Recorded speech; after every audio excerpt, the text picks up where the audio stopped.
Ginhaw ma. Hindi nga marunong mag-English. Pero pagka Sinyas-sinyas lang. Oo. Pero si Papa, sabi niya tsaka yung asawa ko napaka-intindihin sila. Buti na.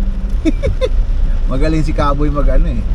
Magmure-muryo. Sabi ko nga, dapat pinasama mo kahapon sa Pilipinas. Tragis na motor yan. Oh, Sinalbog ng kotse, malalim na yun, Ella. Wala ka, dito malalim na yun. hindi. Kaya pa yan. Mas makaya nga ng bios eh. Grabe naman baha dito.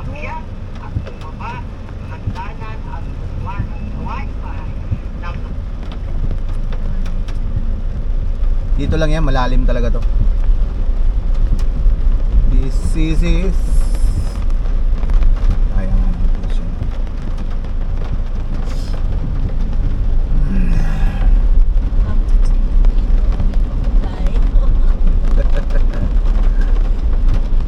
Kabinondoan lang. Ay, umuwi ako. Ay, binondo lang tayo. Kasi baka mamaya sa expressway. OMG. Ano yung mga pinagkaharang nila na yun? Hindi naman talaga naman magtapon ng basura. Yung mga basura. Survive!